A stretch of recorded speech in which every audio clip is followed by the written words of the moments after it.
কখনো কি এই টিপটিপ বৃষ্টিতে একাকিত্ব পার করেছেন?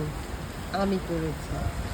কারণ একাকিত্ব আর এই সারাদিনের টিপটিপা বৃষ্টি এটা মাখিয়ে সেই লাগে। কিন্তু একাকিত্ব যে কি মধুর, যে একাকিত্বকে বেছে নিয়েছে সেই জানে একাকিত্বর কি মজা। আমার কাছে বেশ লাগে।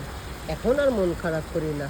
টিপটিপ বৃষ্টি হলে ব্যালকনিতে চলে আসি, 1 কাপ ব্ল্যাক কফি নিয়ে ব্যালকনিতে দাঁড়িয়ে দাঁড়িয়ে আকাশ দেখি, বৃষ্টি দেখি, আর নিজের সঙ্গে নিজে কথা বলি।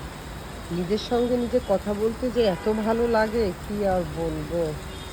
মানে আমার কথা আমার কাছেই ভালো লাগে। কেন জানেন?